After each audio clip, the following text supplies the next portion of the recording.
보시기를 바라겠습니다. 자, 오늘은 사도행전 14장 말씀을 중심으로 해서 참된 증인의 특징이라 하는 제목으로 말씀을 나누겠습니다.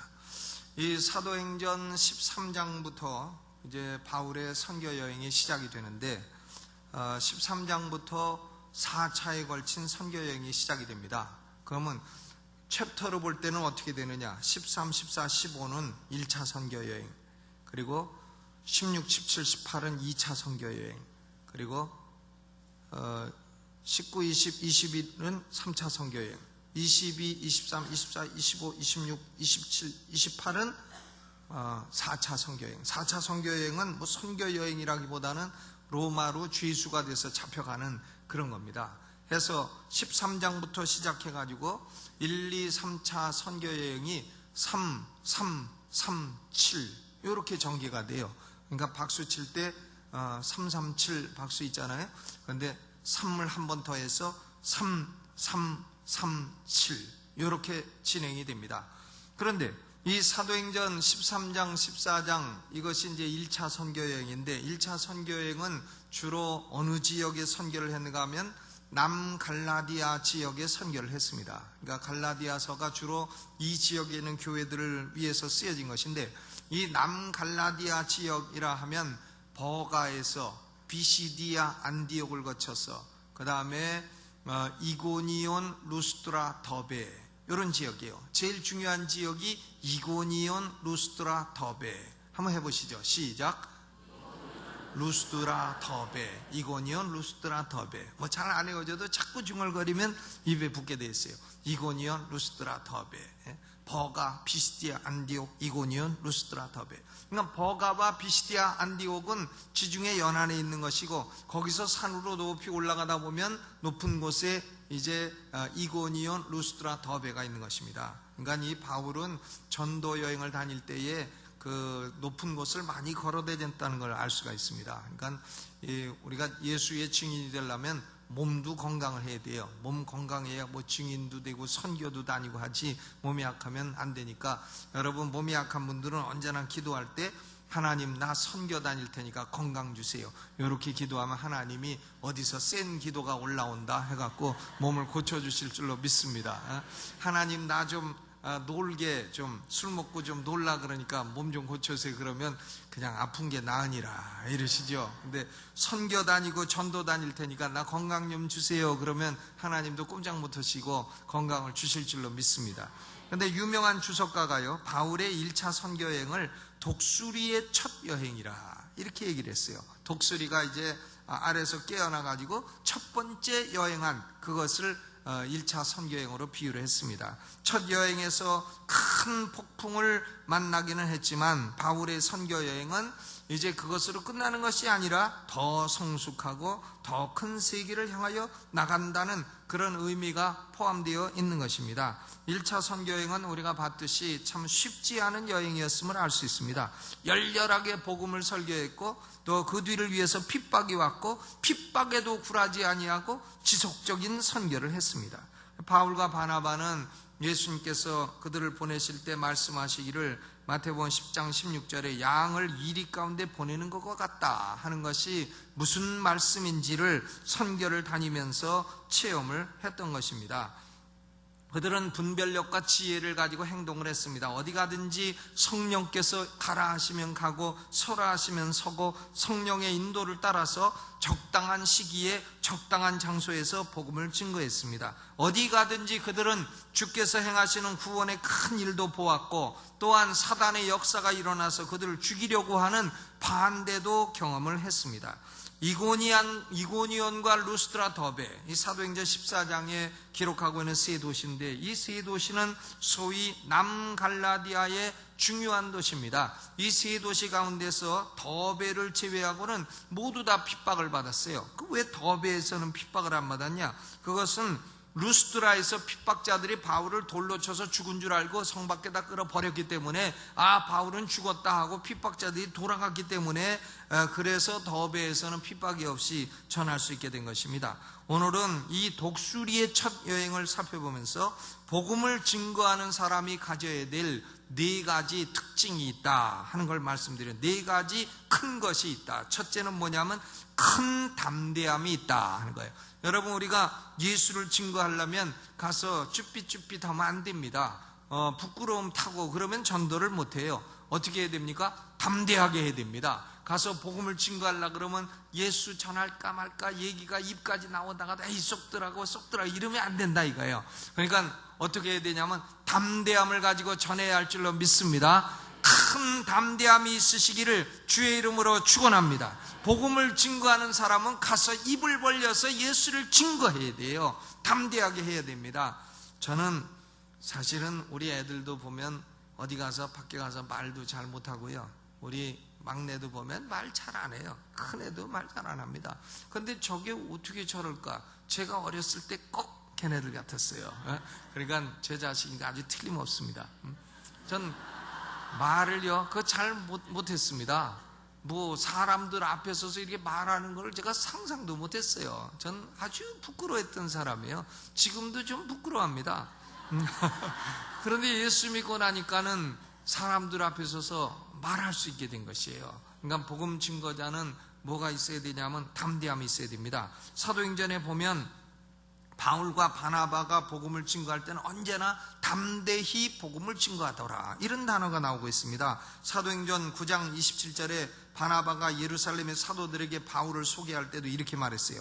바나바가 데리고 사도들에게 가서 그가 길에서 어떻게 주를 본 것과 주께서 그에게 말씀하신 일과 다메섹에서 그가 어떻게 예수의 이름으로 담대히 말하던 것을 말하니라 그랬어요. 그러니까 바울이란 사람은 뭐냐면 담대한 사람이었어요. 담대했다. 바나바는 바울보다 담대함이 좀 떨어져요. 근데 바울은 담대한 사람이었습니다. 여러분, 복음 전하기 위해서 하나님이 주시는 담대함을 가지시기를 주의 이름으로 축원합니다.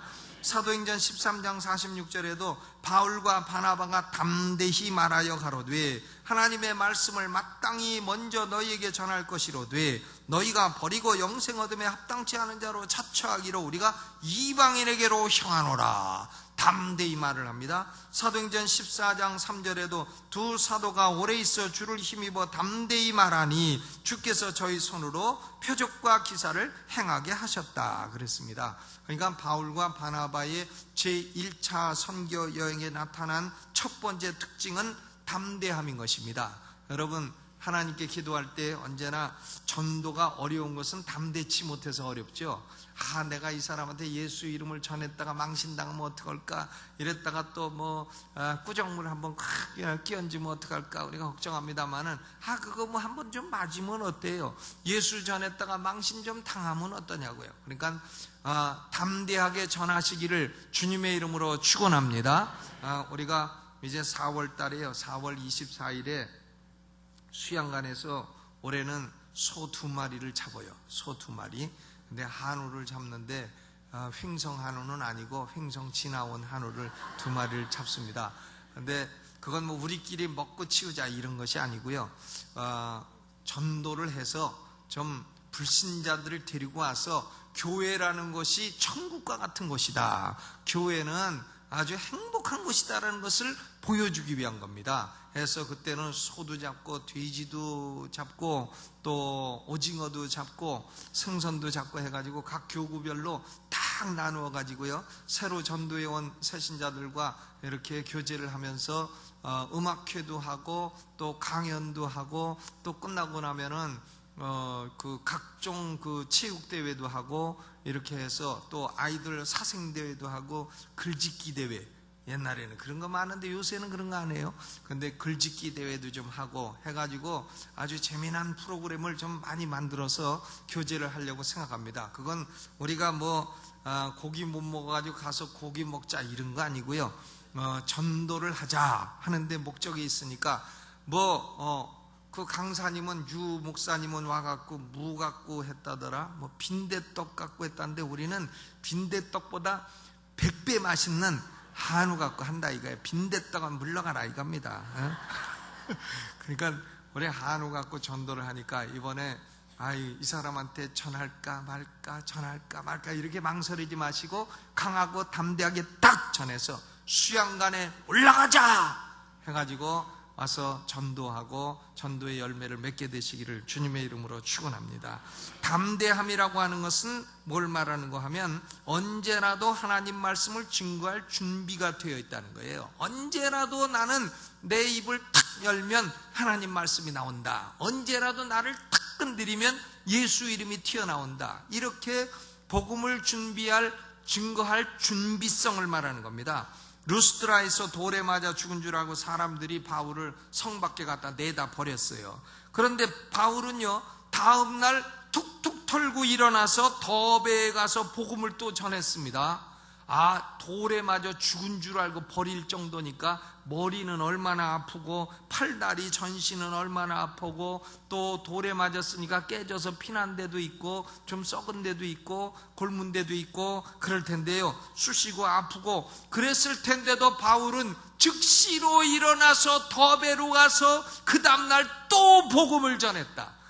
얼마나 대단한 거예요. 우리가 이거 보면 뭐 조금 부끄럽다고, 조금 어디 좀 머리 아프다고 쑤신다고, 아이고 나 내일 전할랍니다, 이런 것은 우리가 참 부끄러운 것인 줄로 믿습니다. 그러니까 담대함이란 뭐냐? 언제라도 복음 전할 준비가 되어 있다 하는 게 담대함이고요. 담대함이란 뭐냐? 두려움이 없다는 겁니다. 두려움이 없다는 거예요. 사람을 두려워하지 마시기를 바랍니다.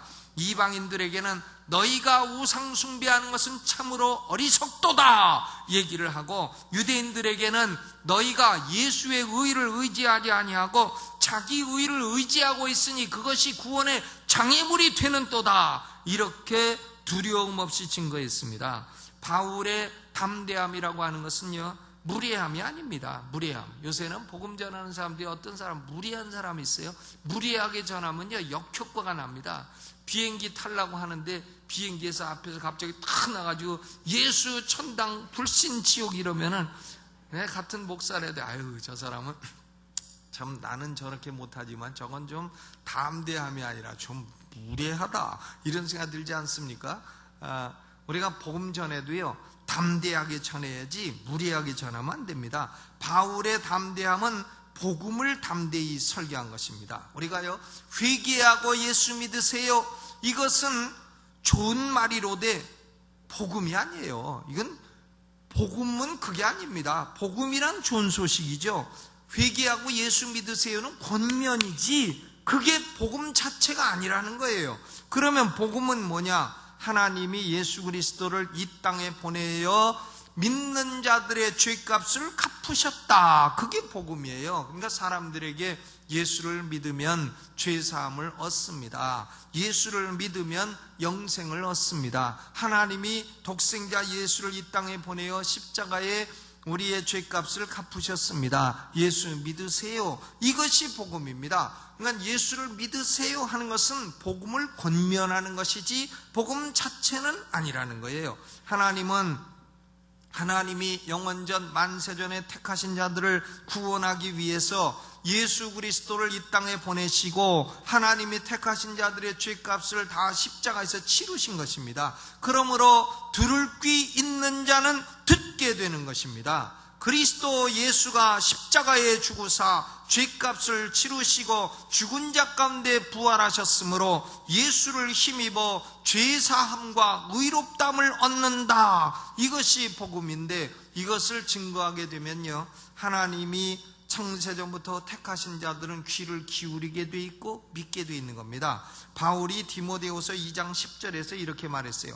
그러므로 내가 택하신 자들을 위하여 모든 것을 참음은 그리스도 예수 안에 있는 구원을 영원한 영광과 함께 얻게 하려 함이라. 내가 이렇게 참고 우도 터지고 돌에 맞아 죽고 아파도 일어나서 전하고 하는 이유는 택하신 자들을 구원하려 함이라. For the sake of the elect, 택하신 자들을 위하여 그들이 그리스도 예수 안에는 구원을 영원한 영광과 함께 얻게 하도록 하기 위해서 이렇게 고난받고 참고 복음을 증거한다고 말한 것입니다. 바울은 이 복음에 대한 확신이 있었어요. 자기가 복음을 전하면 하나님의 택하신 자들은 반드시 믿게 돼 있다는 확신을 갖고 있었기 때문에 바울이 이렇게 담대하게 복음을 증거한 것입니다. 그래서 사도행전 13장 48절을 보세요. 48절.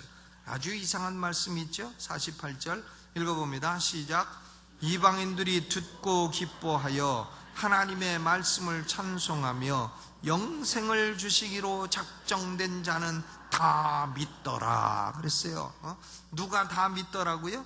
영생을 주시기로 작정된 자는 다 믿더라. 사도 바울은 하나님의 선택과 예정을 다 믿었습니다. 그리고 그 진리를 즐거워했어요. 하나님이 복음을 통해서 하나님의 택하신 자를 구원하시는 하나님의 목적을 반드시 이루시고 이 목적은 실패할 수 없다는 것을 바울은 확신하고 있었습니다.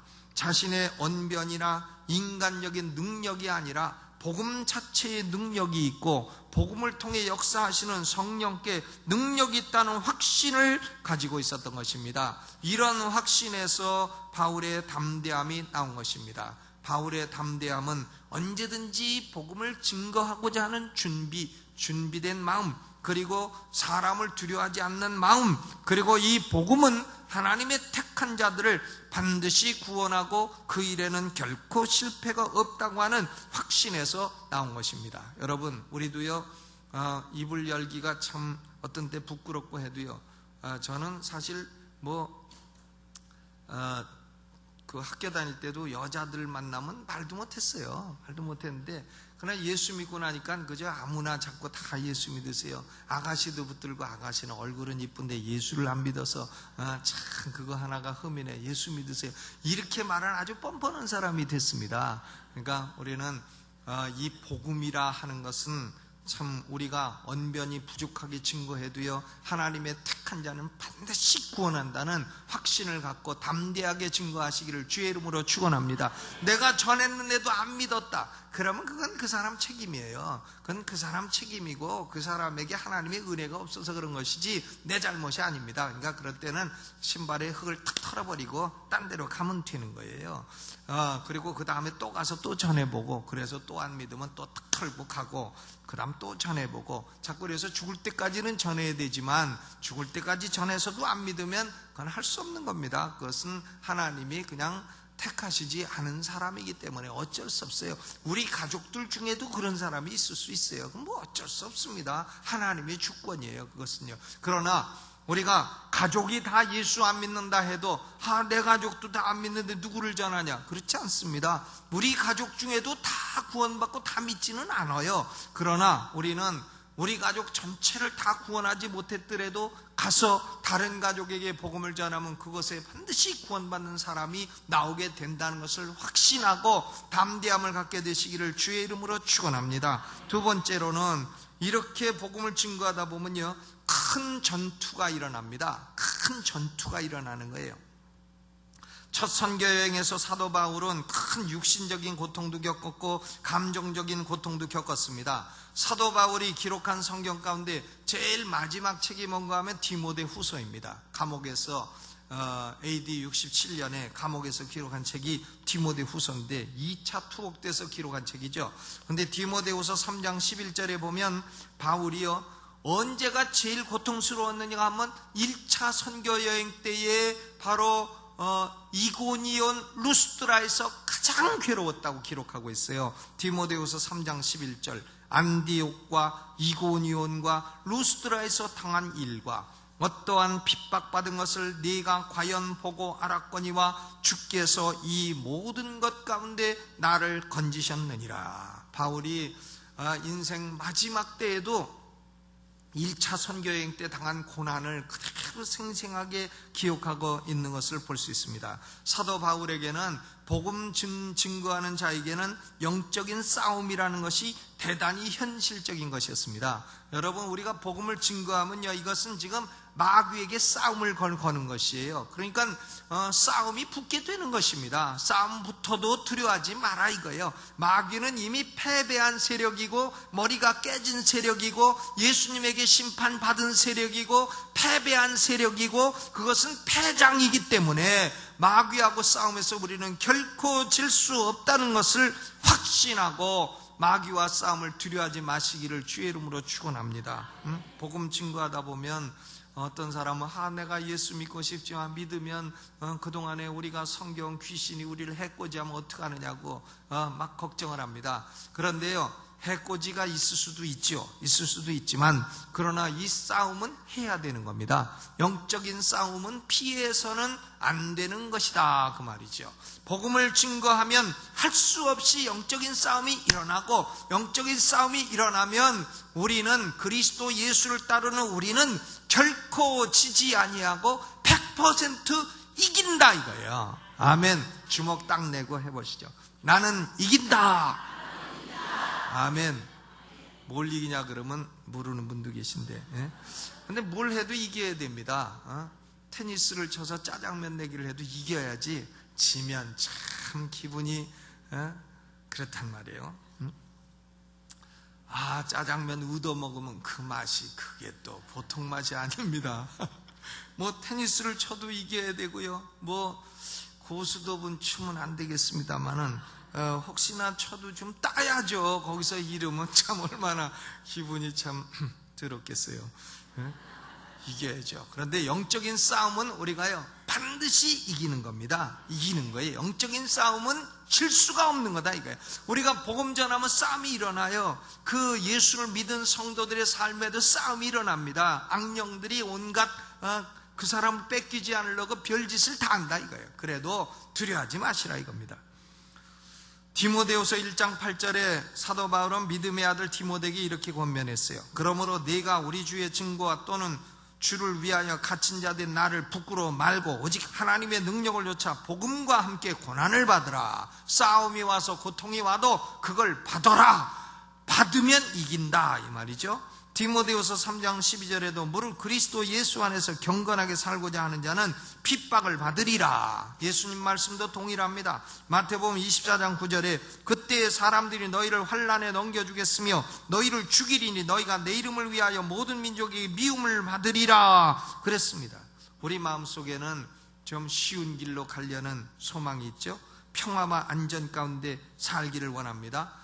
그러니까 뭐 싸움 걸고 싸움하고 이런 거 귀찮죠. 그렇지만 참된 복음 증거의 길에는 영적인 전쟁을 피할 길이 없다는 것입니다. 때로 우리가 영적인 전쟁을 하다가 영혼의 상처를 입을 수도 있고 또 육신의 상처를 입을 수도 있고 피곤할 수도 있고 합니다만은 그래도 이 싸움은 피할 수 없는 싸움인 것입니다. 영적인 싸움에서 담대하게 싸워 이기시기를 주의 이름으로 축원합니다. 복음 증거하다 보면 어떤 사람은 집안에 부적 붙여놓고 있다가 예수 믿고 부적을 뛸까 말까 막 걱정하고 이거 띄면 벼락을 맞지 않을까 막 걱정하는 사람이 있어요. 그러면 구역장님들 가갖고 담대하게 북 찢어버리시라 이거예요. 저도 여러 장 찢었습니다만은 아무 일 없어요. 아무 일 없고 그런 걸 놔두면 문제가 생겨요. 북북 다 찢어버리고 재수 없는 물건, 우상 딴지 같은 것은 갖다가 쓰레기통에 갖다가 다 갖다 버리세요. 그걸 버려갖고 뭐 해코지를 하면 어떡하나. 그걸 안 버리고 있고 덜덜 떨고 있으니까 악령들이 해코지를 하는 거예요. 그런 걸 갖다가 쓰레기통에 확 버리면 악령도 아이고 이제 이 집은 틀렸구나. 딴 집 가자. 딴 집. 해서 딴 집으로 가게 돼 있는 거다 그 말이에요. 그러니까 영적인 전투에서 두려워하지 마시고 싸워 이기시기를 주의 이름으로 축원합니다. 세 번째로 복음 증거자는 핍박에도 굴하지 않는 큰 용기를 가졌습니다. 용기. 하나님은 용기 있는 사람을 쓰십니다. 용기 없는 사람은, 그러니까 대한민국에서 제일 크게 쓰임받는 분이 조용기 아니에요? 용기 있다고. 용기가 있어야 쓰임을 받죠. 마귀와 그 사주받은 인간들은 바울과 바나바를 향하여 온갖 핍박을 다 했습니다. 거기 보면 14장 2절에도 이방인들의 마음을 선동하여 형제들에게 악감을 품게 했다. 5절에도 이방인과 유대인과 그 관원들이 두 사도를 능욕하며 돌로 치려고 달려들었다. 돌을 들고 벽돌을 들고 달려들니 얼마나 이 전쟁이 치열해요.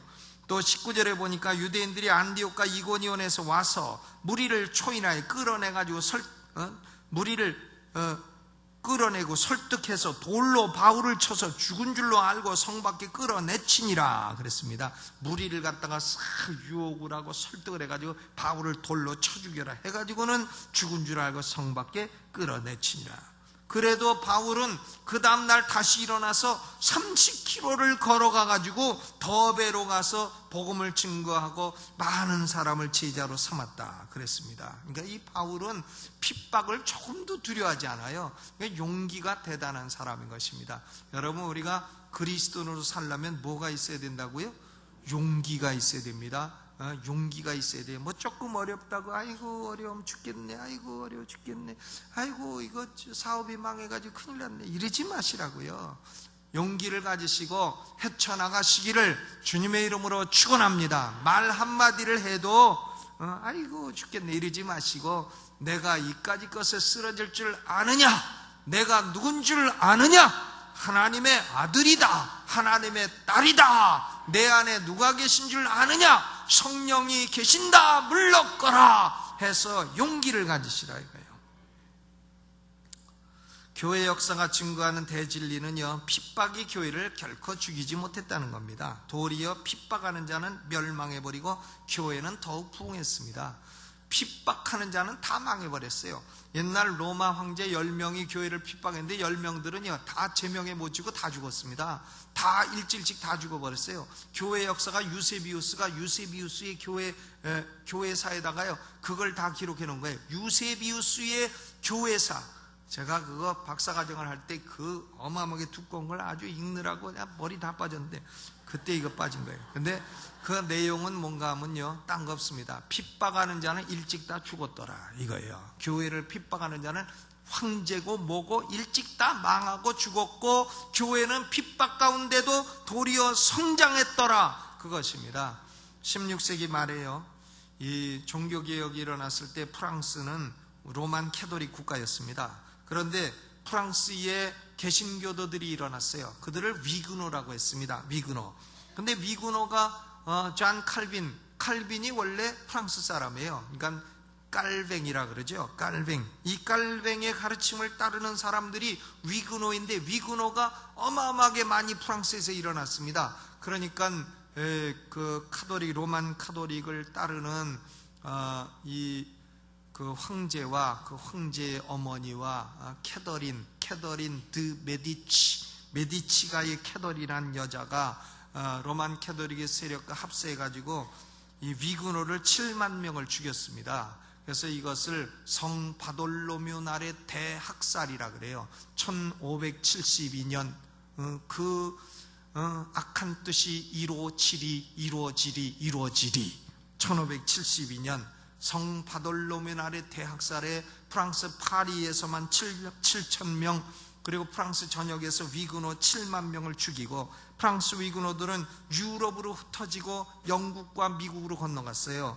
그래서 그때부터 프랑스 경제는 망가지게 된 겁니다. 프랑스는 그때부터 선진국 대열에서 떨어져 버리게 되었습니다. 영국과 미국은 그때부터 위그노 청교도들이 들어오면서 그들이 부지런히 일하고 해서 경제 대국이자 신앙의 대국이 된 것입니다. 여러분, 바른 신앙이 들어가는 가정은 경제 대국이 되고 신앙 대국이 돼요.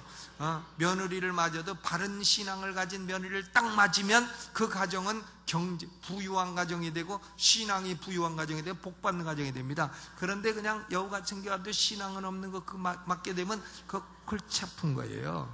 그럼 내쫓을 수도 없고 어떡합니까? 약간 좀 대충 생겼더라도 신앙 있는 며느리를 맡게 되시기를 주의 이름으로 축원합니다. 그래야 위그노들이 가는 곳에요 영국도 살아나고 미국도 살아나고 경제대국이 되고 신앙대국이 되고, 프랑스 같은 나라는 지금 프랑스 그냥 그런 나라죠. 대한민국과 해도 대한민국하고 프랑스하고 그게 그거지 큰 차이가 없는 그런 나라가 돼버렸다 이거예요. 여러분, 우리 대한민국도 보세요. 신앙인 바른 신앙을 위해서 선교사들이 들어와가지고 복음을 증거하니까 100년 만에 우리가 이런 나라가 되지 않았습니까? 경제 대국이 되고 신앙 대국이 되는 겁니다. 이 신앙, 바른 신앙이 들어가는 곳에는요 축복이 따르게 돼 있어요. 그러니까 가정에도 가족이 들어와도 밖에서 가족 뭐 사위가 들어온다, 며느리가 들어온다 하면 제일 중요하게 봐야 될 것은, 제일 중요한 것은 신앙인 줄로 믿습니다. 바른 신앙을 갖고 있는가? 과연 이 사람이 그 기도하고 성경 읽고 하나님 예수 그리스도를 믿는 하나님이 택한 백성인가, 이걸 딱 보고 그렇다 하면은 맞고 감싸주시고, 조금 가난한 가정 출신이라도요 그건 사랑하고 하면은 복이 돼가지고 복덩어리가 돼가지고 가정이 그냥 돈이 그냥 발로 차도 굴러오고 이래가지고 부자가 되고, 또 자식들도 이상하게 부모는 못생겼는데 애들은 잘생기고 나와가지고 그래가지고 잘생겨지고, 욥이 그 낳은 딸들이 뭐 전국에 그와 같은 미인들이 없었던 것처럼 막 그런 딸들 아들이 나오고 신앙 대국이 축복을 받게 되고 경제 축복을 받게 되고 이렇게 된 줄 믿습니다. 그런데요 핍박하는 존재들은 망해버리는 거예요. 20세기의 중국 공산당이 교회를 얼마나 핍박해요. 지금도 핍박하고 있습니다. 저도 교회 세우러 갔다가 가가지고 그냥 3시간을 그 친구들 내 앞에서 이제 담배 퍽퍽 피고 네 이름 뭐냐고 한자로 쓰라 그러고 이렇게 해가지고 참 여러 시간 가서 참 곤욕을 치르고 오고 그런데요 교회가 망할 줄 알았더니 도리어 지하로 들어가서 지금 중국에는 1억 이상의 성도가 있다 이거예요. 1억 이상. 한국보다 성도가 더 많아요. 얼마나 교회가 붕댔습니까? 바울과 바나바가 핍박에도 굴하지 않은 용기를 가진 이유는 3가지 이유가 있습니다. 첫째는 하나님의 은혜가 그들과 함께이기 때문이고, 둘째는 하나님의 능력이 역사하기 때문이고, 셋째로는 그들의 사역에는 하나님의 영원한 축복이 따른다는 확신 때문에 그렇습니다. 첫째, 하나님의 은혜가 그들과 함께 역사했다 그랬죠. 3절에 보니까 두 사도가 오래 있어 주를 힘입어 담대히 말하니 주께서 저희 손으로 표적과 기사를 행하게 하여 주사 자기 은혜의 말씀을 증거하시니라. 주께서요 사도들과 함께 하사 표적과 기사를 행하게 하는 거예요. 저는 이상해요. 한국에 와서 하면은 표적과 기사 이렇게 잘 모르는데, 외국 나가면은 하여간 표적과 기사가 그냥 저절로 따라옵니다. 저절로 따라와요. 그러니까 외국에 아무리 등치 큰 사람이라도 가서 안수하면은 그냥 뒤로 빠당빠당 넘어갑니다. 왜 넘어가는지 몰라요. 손만 대면 내 손에 장풍이 있는지 뒤로 그냥 직각으로 빠당빠당 넘어가니까 아주 재밌습니다. 그냥 딱 얹으면 떨어지고 딱 얹으면 떨어지고. 그러니까 아무리 등치 큰 사람이라도, 외국인이라도요 뭐 아무리 자기들이 뭐 나보다 키가 크고 해도 그 다음부터는 yes sir, yes sir. 그러니까 하나님이 함께 하시는 것을 딱 보게 되니까 복음 증거하는데 담대함이 있게 되는 겁니다. 또 하나님의 능력이 역사했죠. 10절에 보니까 루스드라에서 안진뱅이, 나면서부터 안진뱅이 된 자를 바울이 딱 보더니 구원받을 믿음이 있다 하는 걸 보더니 명령을 합니다. 일어나서 뛰어 걸어라 하니까 그만 우두두둑 하더니 나면서부터 안진뱅이가 뼈가 나 생기고 하더니 뛰어 걷는 역사가 일어났어요. 하나님의 능력이 역사했습니다. 그리고 그들이 행하는 이 사역에 하나님의 영원한 영광과 축복이 따른다는 확신을 갖고 있었어요. 제자들이 마음을 굳게 하여 이 믿음에 거하라 권하고, 또 우리가 하나님 나라에 들어가려 많은 환난을 겪어야 할 것이니라, 이렇게 제자들에게 바울과 바나바가 말한 것입니다. 그러니까 환난을 겪으면 하나님 나라에 다 들어가게 되고 영광이 오게 된다, 이것을 믿었습니다. 그러므로 아무리 큰 핍박이 와도 조금도 굴하지 않은 용기를 가진 줄로 믿습니다. 여러분, 우리 성도들은 첫째로 담대함을 가지시고, 둘째로 용기를 가지시고 복음을 증거하시기를 주님의 이름으로 축원합니다. 그리고 바울과 바나바에게는 이렇게 사역을 할 때에 하나님의 큰 축복이 따르게 됐어요. Great blessing. 뭐 4가지 큰 게 뭔가 하면, 첫째로는 great boldness, 큰 담대함이 있었고, 둘째로는 great battle, 큰 전투가 있었고, 셋째는 great bravery, 큰 용기가 있었고, 넷째는 great blessing, 큰 축복이 따르게 됐다 이거예요. 하나님은 바울이 복음을 증거할 때에 많은 개종자를 주어서 교회를 세우고 각성의 장로들을 세우게 하는 복을 받게 하신 것입니다. 그리고 제자들도 큰 기쁨과 성령이 충만하더라 그랬어요. 루스드라에서 바울은 디모데라고 하는 젊은 제자를 얻었습니다. 사도행전 16장 2절에 보니까 2차 선교여행 때 디모데는 이미 루스드라와 이고니에 있는 형제들에게 칭찬받는 자가 되었습니다. 그래서 바울은 이 디모데를 딱 택하여 믿음의 아들로 키우게 된 것입니다. 여러분, 우리가 전도에서요, 우리로 말미암아 예수 믿고 변화된 사람이 한 명이라도 나온다면 그게 큰 기쁨인 줄로 믿습니다. 그리고 우리가 주일학교에서 가르치고 전도했는데 그가 나중에 커서 목사가 되었다, 이게 얼마나 영광이에요. 여러분이 전도해가지고 목사 10명씩 다 만드시기를 주의 이름으로 축원합니다. 그래가지고 어디 가도 목사들이 자기 제자가 전도한 사람이 목사가 돼서 목회하는 데 가면 여러분은 믿음의 아버지, 믿음의 어머니 해갖고 밥을 얼마나 잘 대접을 잡수시고 이렇게 하시겠습니까? 저는 대전에서 젊은 청년 하나 전도했더니 그가 치과 의사가 돼갖고 대전만 가면 저는 스케일링은 공짜입니다. 그 사람이 맨날 다 공짜로 해줘요. 그러니까 전도하면 스케일링도 공짜로 하고 밥도 얻어 먹고 얼마나 참 이것이 축복입니까? 개종자도 얻고 동역자도 얻고 교회를 세우고, 이것이요 참으로 위대한 축복인 것입니다.